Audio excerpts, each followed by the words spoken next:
All right, guys, it's official. Robert F. Kennedy Jr. has dropped out of the presidential race and he has endorsed Donald Trump. So let me start off with this is the least surprising move ever for anybody who's been following this for any length of time. They've been kind of hinting that this was going to happen for a little bit. There was this whole leaked audio from a few weeks ago where RFK Jr. was on the phone with Donald Trump and he was saying, yeah, and we're going to win. And Donald Trump was, agreeing with him, going, oh, yeah, definitely, we're going to win. Anyway, so it's like, we are going to win. Aren't you supposedly running against him? So I think the talks have definitely been going on for a little bit. And let's just go ahead and state the obvious. This is just a massive grift, okay? Like, R.F. Kennedy Jr. is a deeply unserious person for a number of reasons. One, he's jumping on board with the least serious person ever, Donald Trump.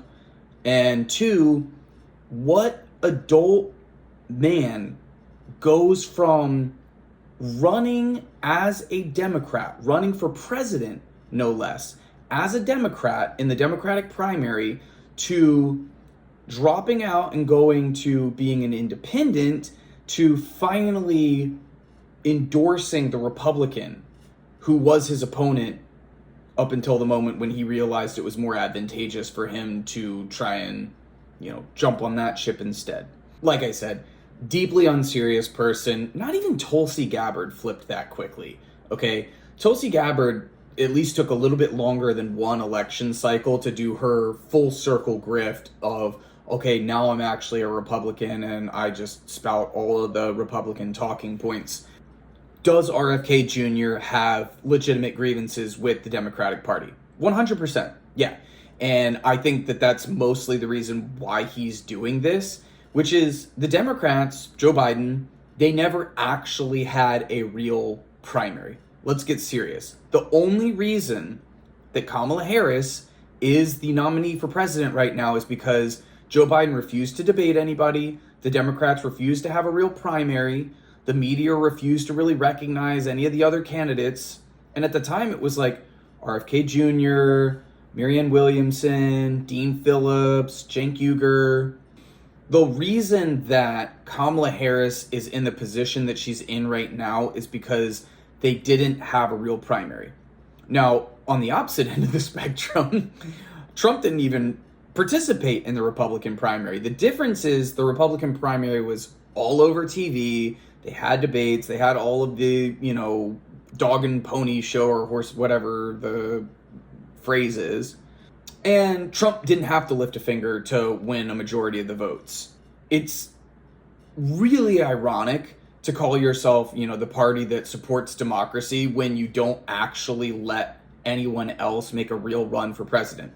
You have to remember, Joe Biden in the polls, most people, I think it was 7 out of 10 people or 8 out of 10 people, wanted him to not seek re-election. So the fact that they ignored that up until the point where it was so obvious that he couldn't continue and that he would definitely probably lose to Donald Trump, that they did the old switcheroo, that's the only reason why we're in the situation that we have currently.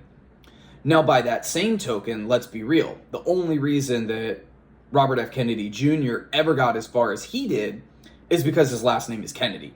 I know that he was deeply confused on a lot of issues. Like, he did this interview with Crystal Ball, and she undressed him. She, asked him what his position was on universal health care, and then he was like, yeah, I support it. And then she was like, so you would support something like Medicare for all? And he was like, well, no, because it's like he doesn't know. Okay? So, like I said, I don't think he's a serious person, which makes it kind of the reason why he's endorsing another person who's deeply unserious, Donald Trump. So, this from an article from NBC News. Kennedy gained prominence as an environmental lawyer and then as a leading anti-vaccine advocate, opened his remarks Friday blasting the Democratic Party for abandoning democracy, lambasting his naysayers for not believing his campaign could be successful, and accusing both the media and Democrats of a conspiracy that kept him from being competitive. Then Kennedy made it official. framing both Trump and himself as victims, the continual legal warfare by Democrats. Kennedy criticized Kamala Harris for never won a single delegate during her 2020 race and accused her of ignoring the press and scuttling policy platform for what he called a campaign focused exclusively on opposing Trump. Oh, that's rich. Okay, I don't know any part of RFK's policy platform besides that he's kind of anti-vax. Him framing himself as a victim, he and Trump are made for each other. But at the end of the day, the real reason that he's doing this is it's a grift for power. He wasn't able to do it through the Democratic Party. He wasn't able to do it as an independent candidate. Now he's going to try and do it if Trump wins to somehow leverage his way into a part of the Trump administration. So what does this mean for the election moving forward? As far as Kennedy's voters go, most of them have already kind of moved away from him.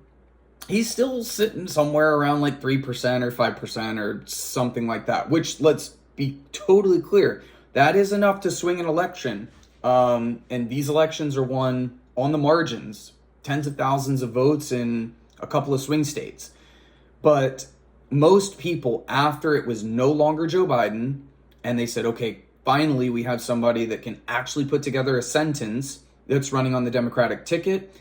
Kennedy lost a lot of support. I think a lot of that support were people who didn't want to vote for Biden, but also didn't want to vote Trump. Kennedy kind of codes more right-wing, especially because of the conspiracy brain nonsense and the anti-vax. Right-wingers tend to like RFK Jr. a little bit more than resistance liberals do. But if he drops out and supports Trump, will his supporters move over to Trump? I don't know.